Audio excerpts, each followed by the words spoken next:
What's going on, y'all? I got another project I'm gonna upload here. This right here is my custom-made 275-gallon fuel tank, portable on wheels. With the fuel prices these days and the coronavirus, I'm taking advantage of it. So I got myself a whole 6 months worth of supply, probably about a gasoline, for a couple $100 pretty much, close to $1 a gallon out here. It used to be a old military trailer. You might be able to tell with the wheels and such. The frame on the trailer was cracked in 2 places right above the suspension. So what I did is I welded those cracks up, and then I welded some 1/4-inch steel plates inside and outside the frame rails there on both sides. That took care of the cracked frame, and that's the reason I got the trailer. It was free. The tank was with it and everything.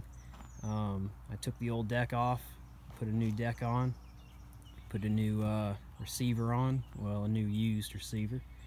Already had the lift and chains and everything. Put new tires on it. These right here are off of SimpleTire.com. They're a Highway King, I believe.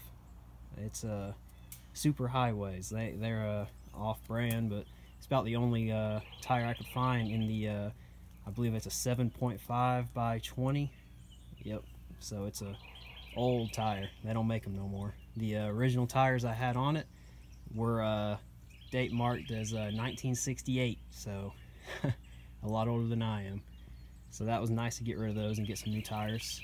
The tank itself, like I said, it's 275 gallons. I filled it up about a month ago, and so far so good. I've got your standard Tractor Supply hand pump, 25 gallons per 100 pumps, I think, and a filter and water separator.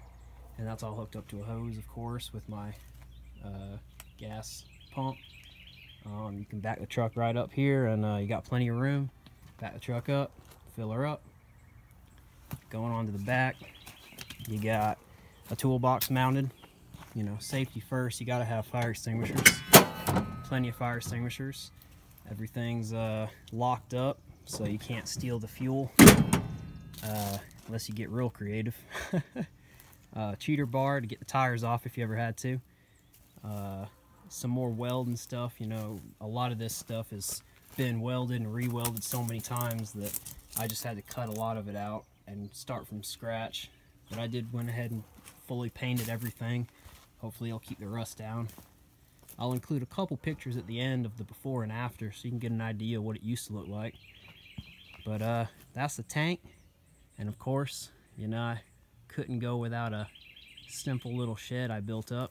I turned these old, you can't even see them behind there, but these old 20-foot storage racks from work, they were getting rid of them.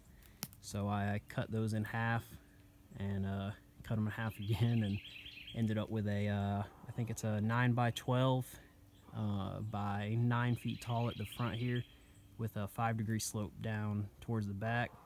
Everything's welded. There's no bolts or nothing, so it's pretty permanent. Everything's been reinforced pretty well. And then you got your standard, I want to say that's, I can't remember, but it's a decently thick steel roof. It ain't the thinnest stuff you can get, but it wasn't the most expensive.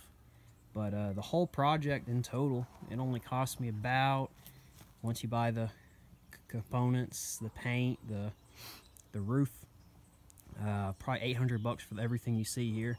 And the way I figured it, if the gas prices skyrocket in the next 6 months, I'll go ahead and pay for it. Just stockpile this fuel till then. My only concerns obviously were the vapors, and so far, you know, we've had some 90-degree days, and the little check valve over there only opens up when the pressure gets to a certain point, and we ain't really had too many vapor issues. And obviously water getting in the fuel's kind of a concern, so I think I put about a gallon of your standard fuel stabilizer. So we'll see how that goes in 6 months. We'll see how that water strainer's doing. But that's the whole project, man. I appreciate you guys watching, and if you got your hands on one of these tanks, I'd say give it a shot. See what you can come up with. Alright, y'all. Have a good one.